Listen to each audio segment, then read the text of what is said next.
மாண்புமிகு தமிழகத்தின் முதல்வராக இருந்த அம்மையார் அவர்கள் இறந்தபோது அவருடைய பேட்டியினுடைய சாராம்சத்தை எடுத்து பார்த்தாலே அவருடைய நிலை புரியும்.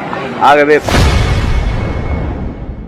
இந்து அறநிலையத்துறை பெயரை மாற்ற வேண்டும் என கூறிய காங்கிரஸ் மாநில தலைவர் செல்வ பெருந்தகை குறித்து செய்தியாளர் எழுப்பிய கேள்விக்கு அமைச்சர் சேகர் பாபு பதிலளித்துள்ளார். எவ்வளவு தேர்தல் வாக்குறுதிகள் நிறைவேற்றப்பட்டிருக்கிறது? முன்னாள் முதலமைச்சர் ஓ பன்னீர்செல்வம் வெள்ளை அறிக்கை வெளியிட வேண்டும். அவர் ஆட்சி இருக்கும்போது எத்தனை வெள்ளை அறிக்கை வெளியிட்டார் சொல்லுங்கள். இந்த ஆட்சியை பொறுத்தளவு டிரான்ஸ்பரன்சி, வெளிப்படை மிக்க ஆட்சி. கூகுளிலே சென்று பார்த்து சொல்லுங்கள்.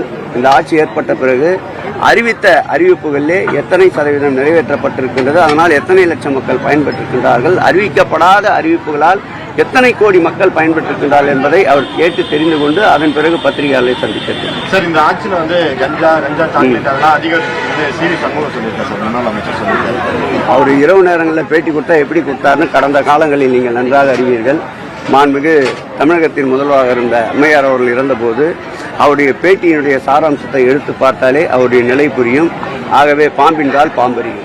இந்து அறநிலையத்துறை பெயரை மாத்தணும் அப்படின்னு சொல்லிட்டு செல்வப்பிள்ளை சொல்லியிருந்தாங்க. இந்து அறநிலையத்துறையோட பெயரை தமிழ்நாடு அறநிலையத்துறை அல்லது திருக்கோயில் அறநிலையத்துறைன்னு சொல்லி மாத்தணும். யாரு? செல்வப்பிள்ளை, தமிழ்நாடு காங்கிரஸ் கமிட்டி.